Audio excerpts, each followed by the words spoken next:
So, hallo und herzlich willkommen zur mittlerweile dritten Folge von Game of Thrones.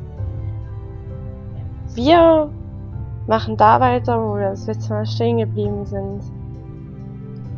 Und zwar sind wir ins Haus gerufen worden. Wir spielen jetzt den neuen König und wir werden erwartet.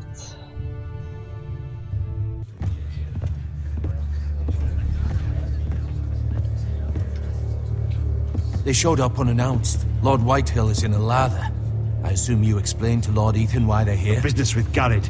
I told him. Lord Whitehill knows Garrett is a squire to this house. Or was, I suppose.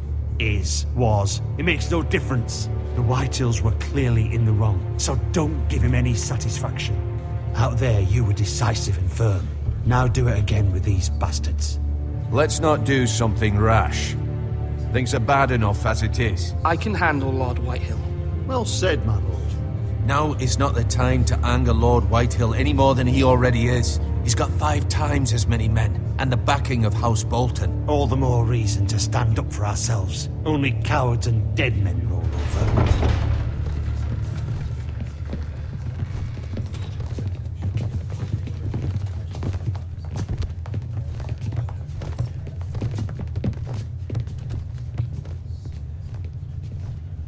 Lord Ethan, is it? My condolences for your father and brother. The late Lord Forrester was no friend to me or my house, but to his family it's still a loss. Thank you, Lord Whitehill. My only regret is I wasn't there to drive the dagger into his heart myself. I've been waiting for this day all my life. The Forresters finally get their due. My father died a hero, fighting for the North against traitors and oathbreakers. Aye! And look where that got him.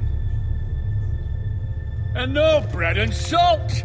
What kind of fucking house receives a lord with no fucking bread and salt? You bloody amateur. No courtesies. I should have expected as much. Bloody Forresters. Calm yourself, old man. You little fuck! That's how you talk to a lord? You Forresters have shit on us for generations. Well, now the Starks are no longer around to have your back, are they? We're the power in the north now. Roose Bolton is the Warden of the North. Aye. And we've been his bannermen for 5 fucking centuries, you cunt. Lord Ethan, you're losing control of this. Lord Whitehill, please. I'm not finished! Maybe if you hadn't been so fucking greedy with the ironwood, things would have been different between us. You squandered your share. Our share was taken from us. We had no fucking choice but to harvest what was left. What is it you want, Lord Whitehill?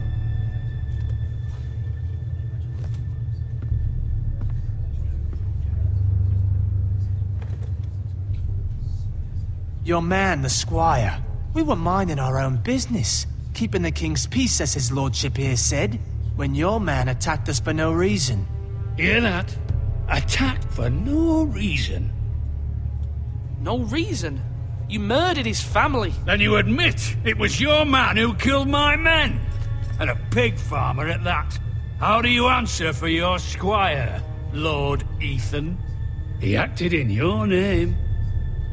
And you are the lord of this house. We lost people too, Lord Whitehill.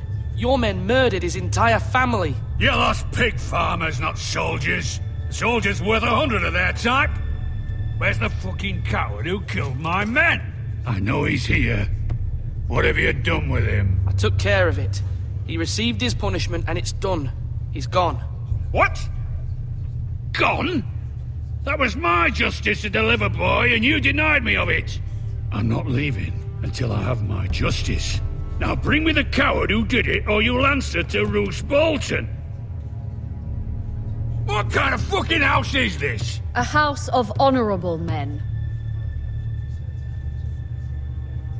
Lady Forrester.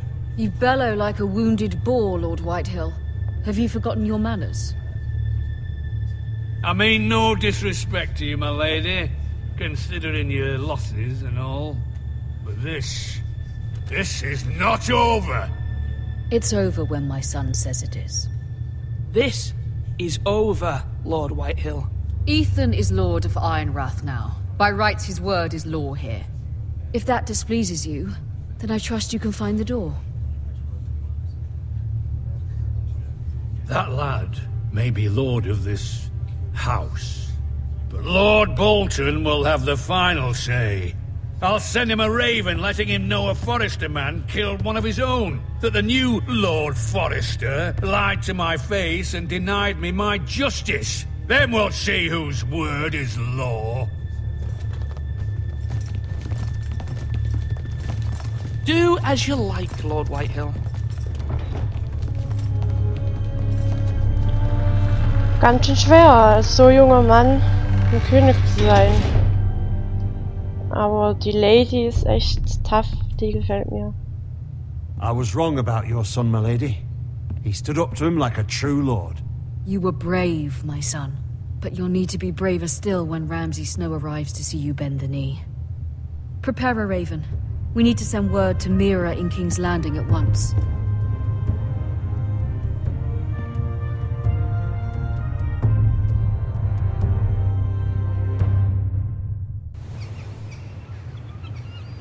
Your sister can help us. Although just a handmaiden, she has Marjorie Tyrell's favor. Myra Forrester. And Lady Marjorie's betrothal to the king may be enough to keep the Boltons at bay. If it's presented to her as it should be.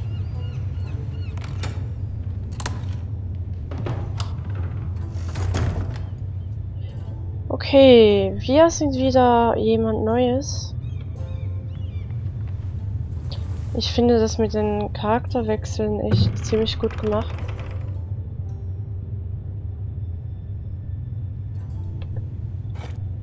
Ethan made this for me.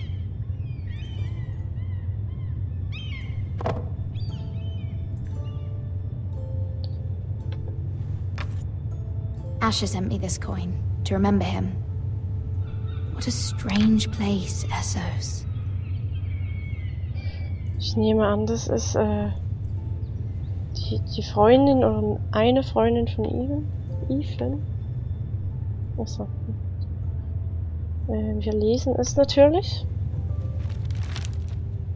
Father, much excitement here in King's Landing for the coming wedding. Lady Marjorie has proven to be quite popular throughout the city. I do wish you and Mother could come, although I know it would be impossible under the circumstances. I miss all of you, and I look forward to the day you can.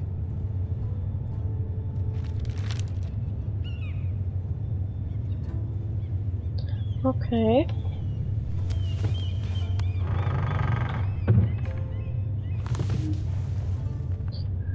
Wir schauen uns weiter um.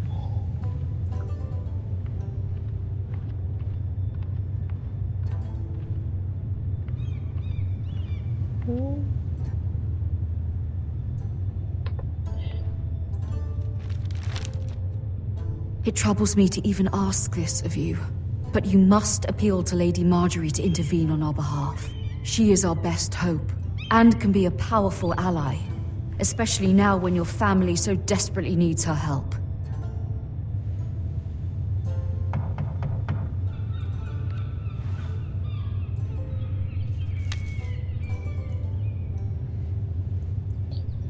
Ich nehme an, wir gehen zur Tür am besten. Nur kein Stress. Achso. Oh, sorry, milady. I didn't mean to disturb you. I can come back later if you'd like. No, it's fine. Come in.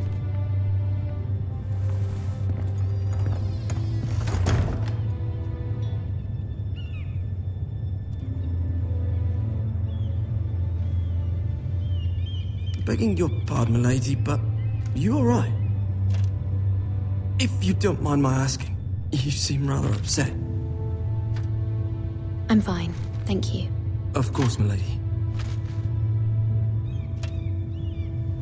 Please hurry if you can. Lady Marjorie will be here any minute. Of course, milady. You work for Lady Marjorie? I may be wrong, but it seems like you do. I'm her handmaiden. That's what I thought. I've seen you with her before. You seem like good friends. I saw Lady Marjorie just this morning, outside the Royal Sept, talking to Queen Cersei. Cersei?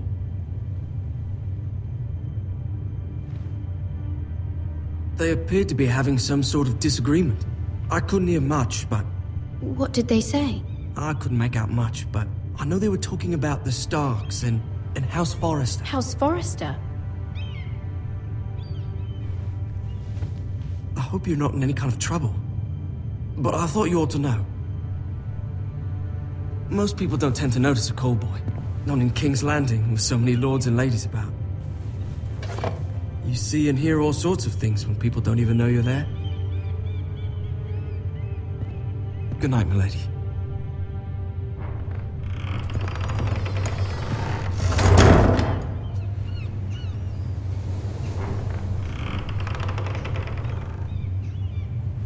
Lady Marjorie, you're early. I was hoping there would be time for us to talk. Come, there's something we must discuss.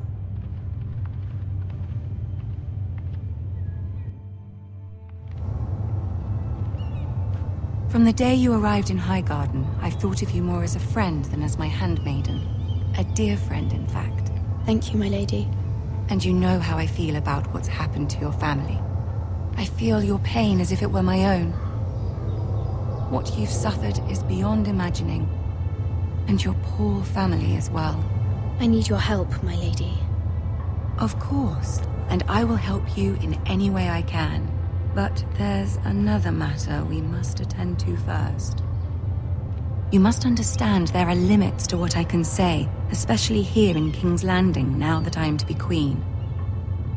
To have a handmaiden from the north whose family fought for Robb Stark.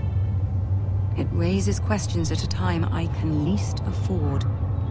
Cersei herself cornered me this morning outside the Royal Sept. She mentioned the northern girl in my service, and she painted you a traitor. She was very pleased with herself.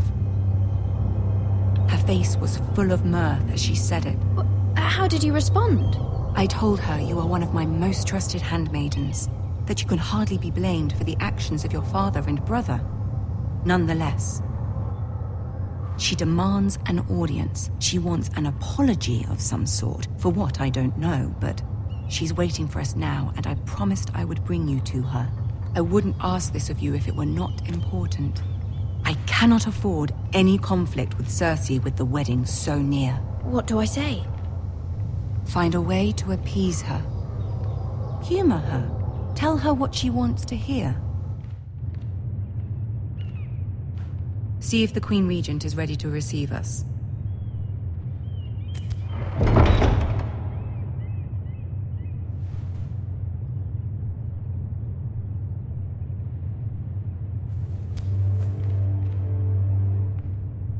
You'll be fine. I know you will. You may feel one thing, but you must say another.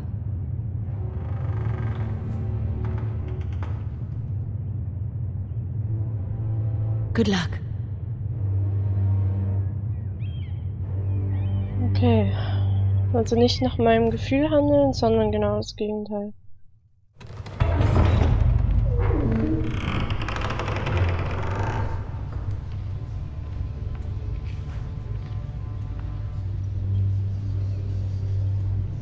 You can do this.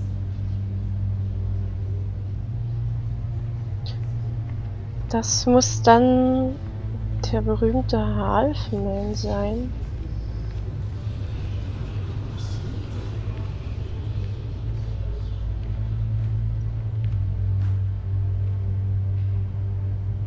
Ah, Lady Marjorie. Aren't you looking lovely this evening? Lord Tyrion.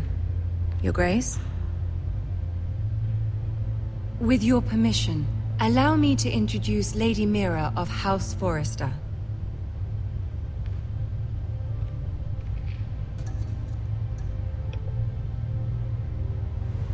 Your Grace. The girl knows her courtesies Impressive. You may rise. House Forrester is a northern house loyal to the king. Are they? I beg your pardon, Your Grace. I wasn't talking to you. I want to hear from the girl. Is your family loyal to the king? Perhaps you should ask the new Lord Forrester. He's not here, is he? She is. House Forrester's loyalty to the crown never wavers, Your Grace. I see. And yet, for centuries the Forresters have been loyal bannermen to House Stark. A house of traitors. Yes, Your Grace. They are traitors. The Starks were your liege lord, yet you name them traitors so easily. Clearly her loyalty wavers quite a lot. If she has any loyalty at all. Is your house willing to swear fealty to your new liege lord, Roose Bolton?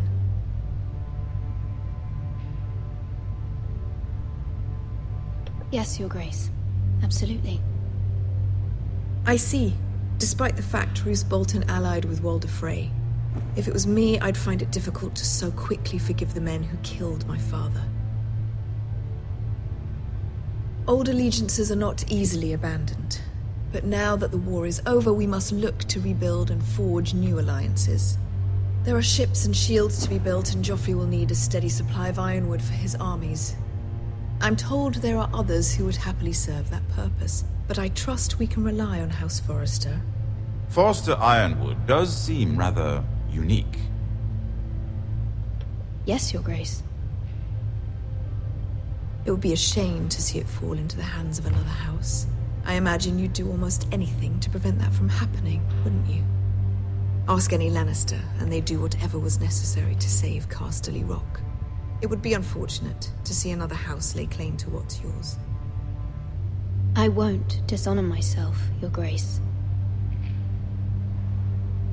I see. What would you have the girl do, Cersei? It's not as if she fought beside the Starks, wielding a battle axe for the Northern Army. It raises an interesting question, I suppose. Can we truly blame those who end up on the wrong side of the war? Our dear Marjorie here was betrothed to Renly Baratheon on the false assumption that he would one day rule the Seven Kingdoms. Can we fault her for her mistake? Should she be held accountable?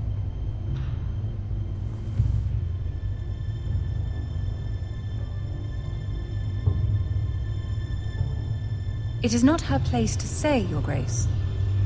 The girl must have an opinion on the matter. If there's a point to this, I hope you find it quickly. Loyalty can be such a hard thing to define. This city alone is filled with all sorts of ambitious opportunists looking to reinvent themselves, pretending to be something they're not. Who knows what lurks within their hearts? You are a girl from the north, here in service to Lady Marjorie. One can only assume her interests are yours. Yet loyalty to a king, that must be absolute, beyond question. And if your loyalties were to become conflicted between your king and the very person whom you serve, what would you do then? I'm sure she would... Let the girl answer the question. Go on. I would be true to the king, Your Grace. Well said. I was beginning to worry you didn't have your priorities straight. She is a threat to the crown, isn't she?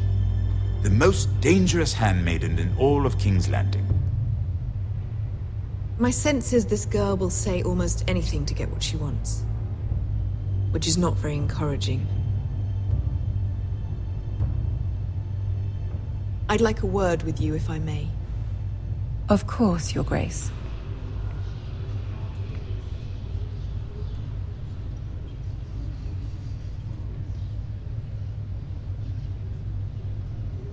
I'll walk you out. This may come as a surprise, but I met your father once, at the tourney at Lannisport. Even then he didn't trust Roose Bolton. We only spoke briefly, but your father struck me as an honorable man. You have my condolences for his loss. These would be trying times for your family, even under the best of circumstances. Thank you, Lord Tyrion. That's very kind of you to say. That certainly took courage. to so publicly declare your loyalty to Joffrey for all to hear. Poor Lady Margaery was humiliated, although Cersei seemed quite pleased. It was quite the first impression. I, of course, found it all highly entertaining. I did it for Lady Margaery. Rather odd, if that's what she asked of you. But I'm sure she has your best interests at heart. My sister and I have our differences. She takes great pleasure in her little charades. I take mine in thwarting them. We must find our amusements where we can. She threatened to give your ironwood to another house. It is the Master of Coin who decides such matters. The Crown needs boats. Boats need wood, and I speak for the Crown in this regard, not her. What are you suggesting? I suppose the Crown could be persuaded to secure ironwood from House Forrester. Lady Margaery might not look favorably on such an alliance, and it would infuriate Cersei. Although what would be amusing for me might prove rather dangerous for you and your house. Are you willing to risk that? It may be far too dangerous. In fact, forget I even suggested such a thing. It's a risk I'm willing to take, Lord Tyrion. Please. You are a brave girl, aren't you? I'll consider it. Now, if you'll excuse me, I promised Sansa I would join her for dinner tonight. 3 beautiful bottles of Dornish wine await my arrival. The mere thought of them makes me thirsty already. Thank you for the advice, Lord Tyrion. Just be careful. This is not the North. King's Landing can be a nest of vipers to the uninitiated.